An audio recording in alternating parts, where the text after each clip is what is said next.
Winter's Night, Part 1. There are things in this world that the average man has no inclination about. Things that could literally cause your heart to stop beating. There is a layer underneath human understanding that when people are finally exposed to it, their minds just can't handle it. My name is Mason Winters, and I've seen the dark, and what lurks in the shadows. I've seen the stuff of nightmares, and now I'm ready to tell you about it. So I need you to listen to what I'm going to tell you all. This information may come in handy one day soon. After high school, I really didn't know what I wanted to do with my life. I spent about a year doing odd jobs for the people of the town I lived in. Being directionless, I decided to join the Marines. I had signed an 8-year contract. My time with the military was hard, but I enjoyed it. I became close friends with a few guys that if I called them right now, they'd be at my door tomorrow. After my time was up, at the age of 26, I became a contractor. I got to travel, see the world, and make some friends and a buttload of money. Being that I wasn't married and my parents were gone, I just saved all the money I'd earned working for the PMC that I hired. I did that for about 5 years when we started getting some really questionable assignments and I didn't feel right about the job anymore. So I retired from contracting. Took all the money I'd earned and bought a house with 30 acres on the outskirts of a small town in Alabama. For over a year I just hung out around the house, fixing things up, hunting and fishing. Then I started to get that familiar itch. I started to get bored and needed something to fill the void that was left from when I retired from contracting. I became friends with Jack, who was a local sheriff. I gave him a call and asked him if there were any openings in this department. He told me with my background I was hired and didn't even need to fill out an application. So I got what I wanted. A little something to kill the boredom. Granted, I really only dealt with drunks and speeders. It wasn't much, but it was something. I had been a deputy for about 7 months when one of the local farmers called in and reported he had the animals killed the night before and wanted someone to come to the house and check it out. John Nixon was a 6-year-old farmer who lived by himself. His wife had passed away years ago, but he never remarried and had no children.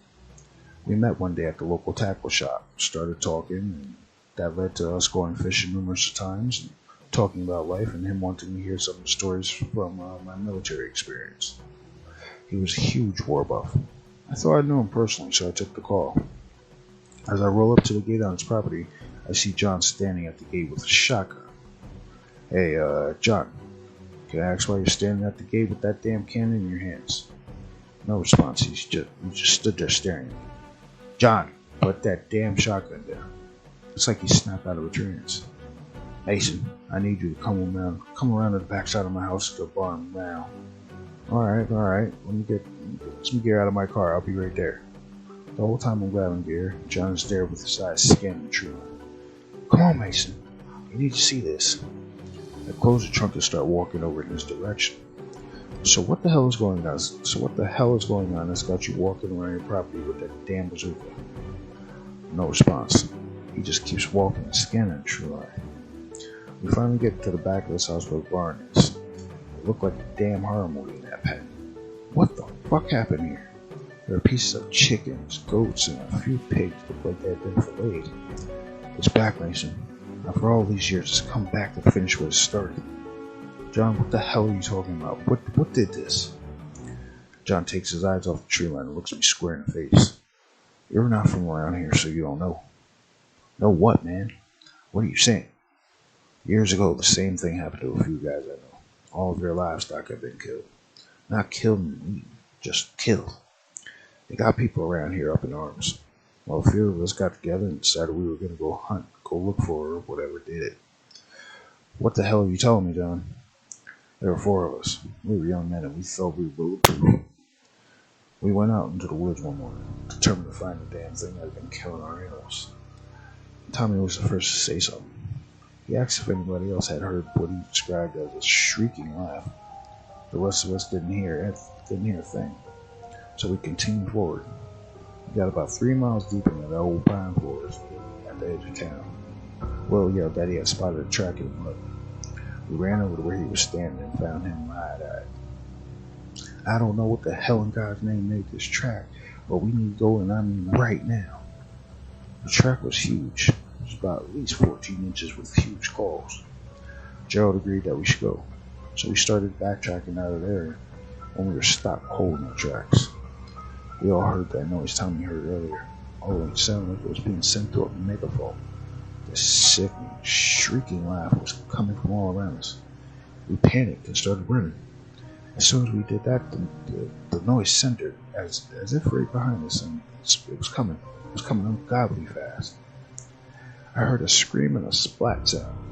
When I looked back, Gerald wasn't there. Will and Tommy were right behind me, with a look of pure terror in their faces. Tommy pulled his pistol and started shooting backwards. Only one shot rang out before something tackled him and Will. I stopped, thinking I could help them some way, but they had already been torn apart. It was only seconds, and they were in ribbons. Mason, what I saw standing over their shredded bodies, has haunted me since that day. The fucking thing was 9 feet tall, shaped like a man, but nah. Its skin or scales was a mixture of black and gray, and it looked slimy. It looked like a damn bodybuilder with huge claw-like hands. The head on this thing was massive, with what looked like horns coming from the jaw around to the chin. Its eyes glowed green in the middle of the day, and had a mouthful of fucked up, jagged teeth. I stood there, not knowing what to do. This thing paced back and forth, staring at me with this creepy damn smile. It looked down at Will and Tommy, then looked back toward me. My blood ran cold when I smiled again. This monster started making a shrieking laugh as it grabbed what was left of my friends, one in each giant claw, and walked off into the woods, still fucking laughing. I just stood there watching as it vanished into the trees. I stood there, not knowing what to say, what to think. John had stopped talking, and he had this far-off look in his eyes. John. His eyes snapped back to mine. So what are you telling me? A 9-foot creature with claws killed your friends and animals? Yeah, that's exactly what I'm telling you. And it's back for me, I know it. What makes you think it was this thing you say killed your friends? It could have been a pack of coyotes. I know, Mason. I heard that same horrible shrieking laugh behind the barn last night.